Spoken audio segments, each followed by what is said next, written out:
সম্মানিত মাছ চাষি ভাই ও বন্ধুগণ, কেমন আছেন সবাই? আশা করি আল্লাহর অশেষ রহমতে সকলেই ভালো আছেন।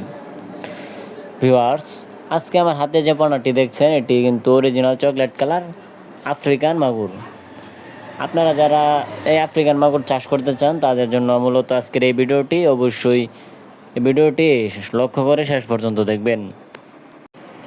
সো ভিউয়ার্স, আজকের ভিডিওতে আলোচনা করব কিভাবে অরিজিনাল হাইব্রিড মাগুর মাছের পোনাগুলো চাষ করবেন এবং কতদিন চাষ করলে এই মাছগুলো বাজারজাত করতে পারবেন ও এই মাছগুলো কী ধরনের খাদ্য খেয়ে বড় করতে হয়, কোন ধরনের পুকুরে চাষাবাদ করতে হয় তা নিয়ে কিছু বিস্তারিত আলোচনা করব। সো ভিউয়ার্স, আপনাদের যাদের অরিজিনাল হাইব্রিড মাগুর মাছের পোনা প্রয়োজন অথবা যে কোনো মাছের পোনা, উন্নত জাতের পোনা প্রয়োজন, তারা আমাদের স্ক্রিনে দেওয়া নাম্বারে যোগাযোগ করে কিন্তু আমাদের কাছ থেকে স্বল্প খরচে আমাদের কাছ থেকে মাছ ক্রয় করতে পারবেন। আমরা সারা বাংলাদেশের 64 জেলায় এই মাছগুলো বিনামূল্যে হোম ডেলিভারি করে থাকি। সো ভিউয়ার্স, আপনারা যারা এই মাগুর চাষ করতে চান তারা কিন্তু যে কোনো ময়লা আবর্জনা পুকুরে কিন্তু খুব সহজেই চাষাবাদ করতে পারবেন। এই মাছগুলো চাষ করতে হলে পুকুর প্রস্তুত করার কোনো প্রয়োজন নেই।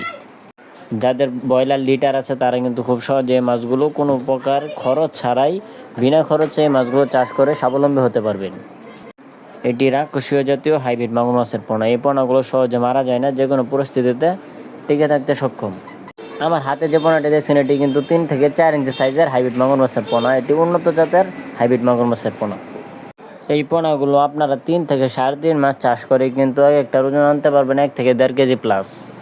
তাহলে কিন্তু খুব সহজে আপনারা 3 মাসে এই মাছগুলো কোনো প্রকার খরচ ছাড়াই বাজারজাত করে দিতে পারবেন এবং আপনার কোনো প্রকার লসের হার বইতে হলো না। সো সম্মানিত ভাই ও বন্ধুগণ, আপনারা যারা আমাদের চ্যানেলে নতুন আছেন অবশ্যই আমাদের চ্যানেলটি সাবস্ক্রাইব করে দিয়ে পাশে থাকবেন এরকম মাছব্যাপী নিত্য নতুন ভিডিও পাওয়ার জন্য। আজকের ভিডিওটি এই পর্যন্তই। আল্লাহ হাফেজ।